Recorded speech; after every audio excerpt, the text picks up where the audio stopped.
Never judge a woman by her appearance.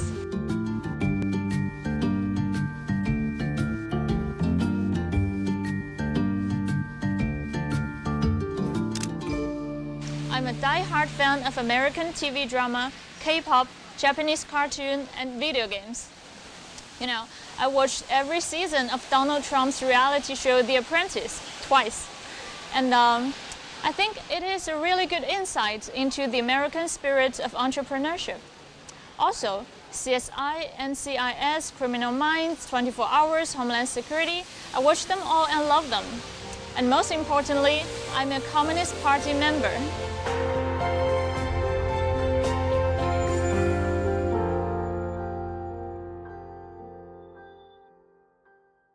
I work for Xinhua news agency.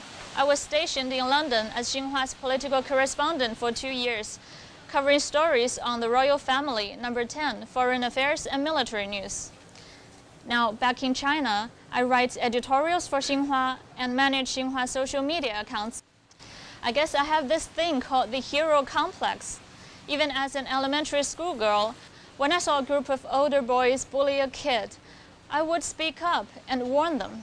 Even though I'm scared myself, I just couldn't walk away from an injustice, and I had to do something.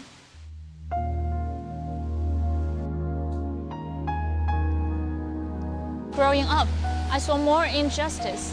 During China's rapid development, rampant corruption became a problem. When you see government play cars parked outside of entertainment facilities in broad daylight, or when you hear about how money can buy you government positions, or how official positions can bring you privileges and material gains, you know something seriously wrong.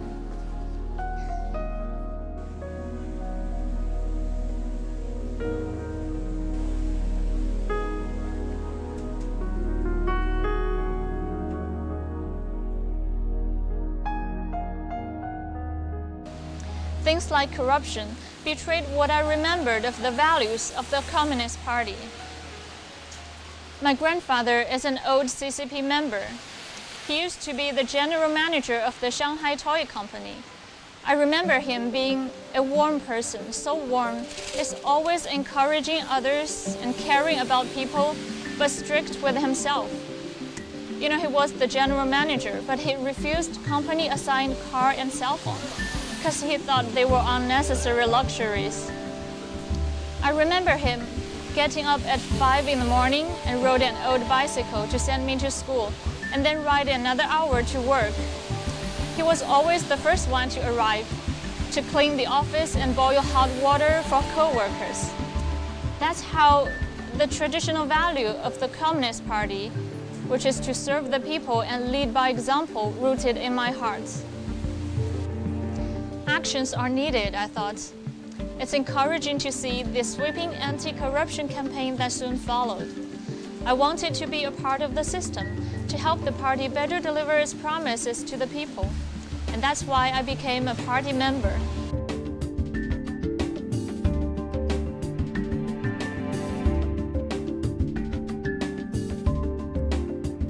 Meanwhile, I saw more injustice in the world.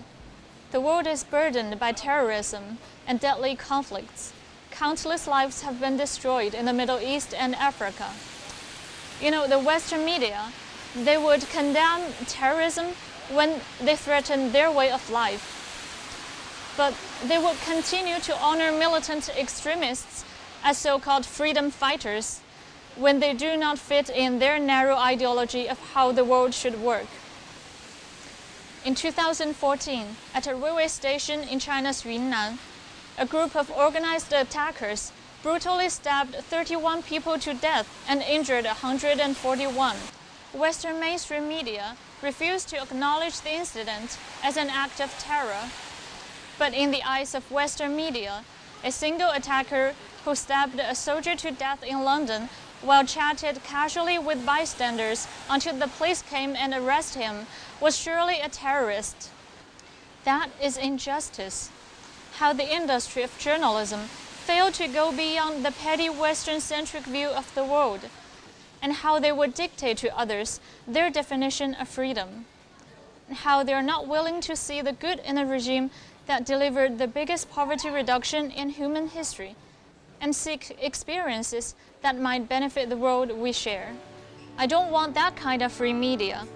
I want our media to be responsible and accountable. That's why I became a journalist for Xinhua.